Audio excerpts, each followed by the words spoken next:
تو میری ذمہ داری ہے، اس کے اندر کوئی کمزوری ہوتی ہے، کوئی غلطی ہوتی ہے، تو وہ اس کی سب سے بڑی وجہ یہ ہوتی ہے کہ میں سست ہو جاتا ہوں. مجھے پتہ ہے بہت سارے کام کئی دفعہ میں دیکھتا ہوں کہ صحیح نہیں ہوئے، تو بعد میں جب میں اندازہ لگاتا ہوں تو مجھے پتہ ہوتا ہے کہ یہاں میں سست ہو گیا. اگر میں کم سو لیتا 2 گھنٹے تو یہ کام ٹھیک ہو جاتا. یہ بہت سارے وزیر مشیر اور بہت سارے پیر الا ماشاءاللہ ان کے نیچے کیوں خرابی ہو جاتی ہے بہت ساری؟ وہ اس لیے کہ وزراء کا مزاج نہیں ہوتا اے سی والے کمرے سے باہر نکلنے کا. تو باہر جو طبقہ ہوتا ہے وہ پھر مرضی کرتا ہے. اگر یہ کڑی نگرانی کرے، ان کا ذوق بنے اور سستی چھوڑیں. ہمارے ہاں کئی دفعہ ایسے ہوتا ہے، ہم بہت ساری ذمہ داریاں کبھی بچوں کی ماں پہ ڈال دیتے ہیں، کبھی جو ہے وہ چھوٹے بھائی پہ ڈال دیتے ہیں، کبھی کسی پہ ڈال دیتے ہیں. اس سے بڑے بڑے نقصانات ہوتے ہیں، بڑے بڑے. کسی دوست پہ کوئی ذمہ داری ڈال دی، وہ تیرا یار ہے، تیرا مخلص ہے، وہ سارا ٹھیک ہے، اور اس بیچارے کی ایک کمزوری یہ ہے کہ اس کے ساتھ ایک شیطان بھی رہتا ہے.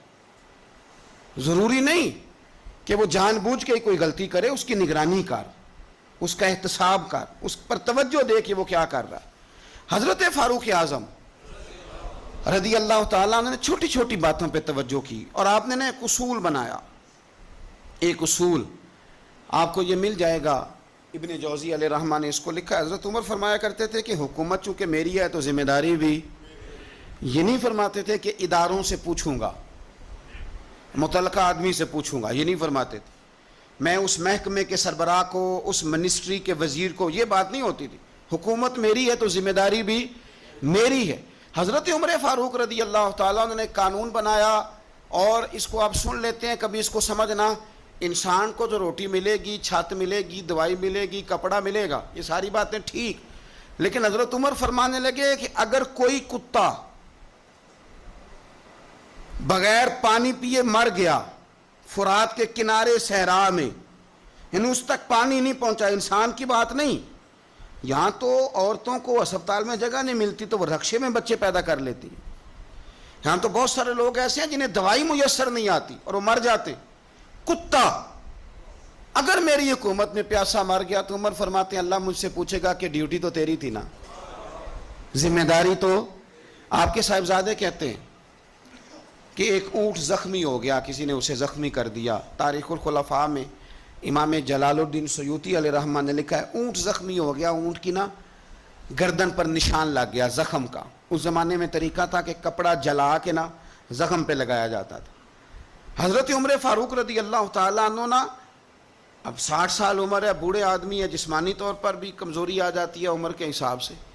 اونٹ کی نکیل کے ساتھ پہلے اسے باندھا، پھر وہ کپڑا جلایا، پھر اپنے ہاتھوں سے اونٹ کا وہ جو زخم تھا نا اس پر وہ کپڑا ڈالنے لگے، اس کو ٹھیک کرنے لگے. تو صاحبزادے آگے بڑھے، وہ کہنے لگے ابا جی یہ اونٹ ہے اور آپ اس کے زخم کو چھیڑ رہے ہیں، وہ آپ کو تکلیف بھی پہنچا سکتا ہے، تو یہ آپ 2-3 غلاموں کے ذمہ لگا دیں، وہ اس کے زخم پر دوائی مرہم پٹی کر دیں گے، یہ آپ کو کاٹ ہی نہ لے. تو کہتے ہیں حضرت عمر فاروق نے میری بات کو جھٹکا، فرمانے لگے پیچھے ہٹ جا، حکومت میری ہے کہ غلاموں کی ہے؟ ذمہ داری میری ہے کہ غلاموں کی ہے؟ فرمایا پتر میں تو ڈر رہا ہوں کہ کہیں یہ اونٹ ہی قیامت میں میری شکایت نہ کر دے، یہ میری شکایت نہ کر دے کہ اللہ میں بیمار ہو گیا، زخم لگ گیا، حکومت عمر کی تھی اور کسی نے مجھے پوچھا ہی نہیں. میرے دوستو احساس ذمہ داری اب یقین کریں نکل گئی. ہم لاؤبالی لوگ ہیں، لاؤبالی. میں کبھی سفر کرتا ہوں بہت زیادہ، تو میرے جو ڈرائیور حضرات ہوتے ہیں وہ میرے ساتھ وقت گزارنا خاصا مشکل کام ہے، اس لیے کہ میں گاڑی مجھے چلانی نہیں آتی پر چلواتا اپنی مرضی کی ہوں. تو ان کی خواہش ہوتی ہے کہ میٹر پہ نظر نہ پڑے پیر صاحب کی. تو میں پچھلی سیٹ پہ بیٹھتا ہوں تو میں اس ترتیب سے بیٹھتا ہوں کہ مجھے پتہ چل جائے کہ میٹر اب کہاں پہنچا ہے، اس لیے کہ مجھے پتہ ہے خدا نہ خواستہ کسی جگہ کوئی معاملہ ہوگا نا. اور میں بچوں کو بتاتا رہتا ہوں. ایک دفعہ ایک آدمی غلط کراس کر گیا اور بڑی مشکل سے بچے نے بریک لگائی. بچہ کہنے لگا اس کے قریب جا کے نا تو میں نے بھی اس کو اسی طرح سزا دینی ہے. تو میں نے کہا پتر تو بات کو سمجھ، اسے کوئی بھی کچھ نہیں کہے گا، اور ہمیں لوگ کہیں گے تو اسی تے سیانے بیانے ہونا. ہمیں اپنی ذمہ داریوں کا احساس کرنا چاہیے. جب ہم غیر ذمہ دار کسی جگہ بھی ہو جاتے ہیں تو حالات خراب ہو جاتے ہیں. حضرت فاروق اعظم رضی اللہ تعالیٰ نا چھوٹی چھوٹی باتوں کا خیال کرتے. دیکھیں نا امام مسجد، میں روز امام مسجد کے حقوق بیان کرتا ہوں، لیکن مجھے مسجدوں کے ائمہ سے شکوہ بھی ہے، وہ اپنے نمازیوں کا نہیں خیال کرتے، ان کی طبیعت کا نہیں لحاظ کرتے. ہم اگر تھوڑا سا لحاظ کریں ائمہ مساجد نمازیوں کا، نبی پاک علیہ السلام نے فرمایا کہ میرا دل کرتا ہے میں لمبی نماز پڑھاؤں، لیکن پھر مجھے خیال آتا ہے کہ پیچھے بوڑھے بھی ہیں، بیمار بھی ہیں، بچے بھی ہیں. میرا دل کرتا ہے لیکن میں لوگوں کی تکلیف کو دیکھتے ہوئے نماز مختصر پڑھاتا ہوں. ائمہ مساجد اگر تھوڑا سا غور کریں، پیار کریں لوگوں کے ساتھ، تو مسجد کے اندر ایک خوبصورتی والا ماحول.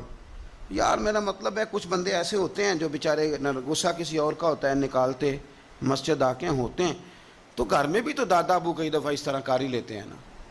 تو تھوڑا سا اگر ظرف بڑا ہو، حوصلہ ذرا بڑا ہو، آپ کو ہنسنا آتا ہو.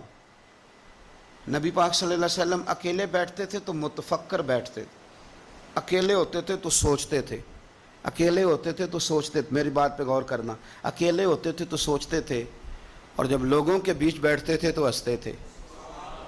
لوگوں کے بیچ آ کے منہ نہیں بنانا، وہ اکیلے آپ فکر کریں، غور کریں جو مرضی. اکیلے بیٹھتے تھے تو حضور تفکر کرتے تھے، لوگوں میں آتے تھے تو مسکرا کے آتے تھے. تو حضرت عمر فاروق اب 24 لاکھ مربع میل کا حکمران اور ہزاروں لوگ جس کے پیچھے نماز پڑھیں، وہ ایک ایک بندے کا خیال کرے، ممکن نہیں ہوتا. ایک بڑے جلیل القدر صحابی تھے حضرت سعید بن یربوع رضی اللہ تعالیٰ. حضرت عمر کے زمانے میں نا نابینا ہو گئے، تو حضرت فاروق اعظم رضی اللہ تعالیٰ عنہ لوگوں سے پوچھا کہ سعید نہیں نظر آ رہے، عرض کی حضور ان کی بینائی چلی گئی ہے. جناب عمر گھر گئے، تعزیت کی، آپ کو تکلیف پہنچی، اللہ آپ کا بھلا کرے. آپ ان سے پوچھتے ہیں بھائی یہاں تو کوئی سپاہی چلا جائے نا دنیا سے تو کوئی صوبائی وزیر یا کوئی افسر آ جائے بس کافی ہے، وزیر اعظم صاحب کے پاس کہاں وقت ہے. وہ کہتے ہیں 2 منسٹر بھیج دیے تھے، بات ختم ہو گئی. حضرت عمر خود گئے، صحابی کی آنکھیں چلی گئی تھیں، اور جا کر کے اسے کہنے لگے کہ اب آپ مسجد کیسے آئے جائیں گے. انہوں نے کہا حضور یہ تو میرے لیے بڑی تکلیف والا معاملہ ہے، نابینا ہو گیا ہوں، تنہا تو جا نہیں سکتا، قربان جاؤں سیدنا فاروق اعظم پر. حضرت عمر فاروق رضی اللہ تعالیٰ عنہ نے ایک بندے کی باقاعدہ ڈیوٹی لگائی. فرمانے لگے تیری آج کے بعد ذمہ داری ہے 5 وقت حضرت سعید کا بازو تھامنا ہے، تو انہیں مسجد پہنچانا ہے، اور 5 وقت ان کو گھر لے کے آنا ہے. اور فرمایا یاد رکھنا، یہ نہ سمجھنا کہ میں آرڈر دے کے بھول جاؤں گا، میں ہر ہفتے تم سے پوچھا بھی کروں گا کہ تم نے سعید کے ساتھ کیا سلوک کیا. تو چھوٹی چھوٹی چیزوں کا فوجی، جیسے کہ میں نے پہلے کہا ہے، وہ سال کے بعد نا کبھی کوئی تقریب ہوتی ہے تو بلا کے نا فوجیوں کے بچوں کو، ان کی ماں کو، تو ایک آدھ تمغہ دے دیا جاتا ہے پھر چھٹی. کبھی کسی نے پوچھا ہے کہ یتیمی میں بچوں کا کیا حال ہوا؟ کبھی کسی نے پوچھا ہے کہ پھر پیچھے کیا حالات ہیں؟ میں کوئی لسٹ نہیں بیان کرتا، لیکن میں ثبوت رکھتا ہوں کہ جن کے لیے ترانے پڑے گئے اور بہت بڑی انٹرنیشنل کانفرنسیں کی گئیں اور میڈیا میں بڑا کچھ دکھایا گیا، ان کے بچوں پر وہ وقت بھی آیا کہ انہوں نے روٹی مانگ کے کھائی. یہ فوٹو سیشن کرانا آسان کام ہے، لیکن ان کا خیال رکھنا یہ مشکل کام ہے، مشکل کام ہے. بھیج دیا کسی کو، وزیر کو، جا چیک دیا جا کے شہید کی بیوہ کو، وہ فلاں آدمی پولیس میں شہید ہو گیا، تو وہ بیوہ بعد میں بتا رہی ہے کہ وہ چیک میں نے 5 دفعہ بینک بھیجا ہے، وہ کیش ہی نہیں ہوتا. چونکہ فوٹو تو آ گئی، بات تو ختم ہو گئی. اور آپ کے ملک میں اس طرح بھی ہوا کہ ایک شہید کے لیے سیمینار ہوا، بہت بڑا تمغہ دیا گیا، اس کی والدہ کو بلایا گیا، اور جب تک تو کیمرے چل رہے تھے تو تب تک تو اس کو بڑا اعزاز تھا، ترانہ بھی باج رہا تھا، بندے آنسو بھی بہا رہے تھے. اور جب ختم ہو گیا سارا کچھ تو پھر اس کی ماں کو نا ایک کونے میں زمین پہ بٹھا کے، وہ ویڈیو آ گئی اس کی، وہ زمین پہ بٹھا کے نا دور اس کی ماں کو، جس کا بیٹا ملت پر، قوم پر، مذہب پر قربان ہوا، اس کو زمین پہ بٹھا کے، تو اس کے ہاتھ میں روٹی پکڑائی گئی اور چھوٹے سے ایک برتن میں سالن ڈال کے اس کے آگے رکھا گیا. تو وہ دیہاتی عورت، سب لوگ موج سے کھانا کھا رہے ہیں، جو مہمان خصوصی ہیں روٹی کھا رہے ہیں، جو تمغے دینے آئے، اور جو لینے آئی ہیں اس کو وہاں بٹھا دیا. پھر وہ کسی نے ویڈیو بنا کے جب نیٹ پہ ڈال دی تو پھر کہا گیا کہ ہم نے نوٹس لے لیا ہے. وہ پتہ نہیں کس بلا کا نام ہے. ہم نے نوٹس لے لیا ہے وہ کیا ہوتا ہے؟ میں تو نہیں پتا آج تک اس کا کوئی نتیجہ نکلا ہو. کیا نوٹس لیا؟ کیا بات آئی سامنے؟ کچھ بھی نہیں. وہ جی پتہ کر رہے ہیں, وہ 2-4 بندوں کی کمیٹی بنا دی ہے, وہ کمیٹی خیال کرے گی. کیا صاحب آپ بات کرتے ہیں؟ آؤ میں آپ کو نبی پاک علیہ وسلم کے اس شاندار غلام کی بات بتاؤں. صحیح بخاری میں حدیث, صحابہ کہتے ہیں حضرت عمر فاروق رضی اللہ تعالیٰ عنہ کے پاس ایک خاتون روتی ہوئی آئی, کہنے لگی خامد میرا شہید ہو گیا اور 4-5 بیٹیاں چھوڑ گیا. تو گھر میں تو بکری کا کھور بھی نہیں, کوئی چیز نہیں کھانے پینے کے لیے. فاروق اعظم رضی اللہ تعالیٰ عنہ نے کمیٹی نہیں بنائی, چیک نہیں دیا, وہ ایک اچھا سا اور ایک خوبصورت سے پیکج کا اعلان نہیں فرمایا, بلکہ فاروق اعظم نے ایک اچھا تازہ تگڑا اونٹ مال غنیمت کے اونٹوں میں سے لیا اور 2 بوریاں اپنے ہاتھوں سے اچھے راشن کی بھری. اس کے اندر ڈھیر سارے نگد پیسے بوریوں میں ڈالے اور وہ دونوں بوریاں اونٹ کے اوپر اپنے ہاتھوں سے, بخاری پڑھ رہا ہوں, ان کی رسیاں باندھی. پھر اس عورت کے ہاتھ وہ لگام تھمائی اور اسے کہا پتر میں نے تجھے اتنا مال دے دیا ہے کہ جب تک یہ ختم ہوگا نا انشاءاللہ تب تک تیرے حالات بھی اللہ بدل دے گا.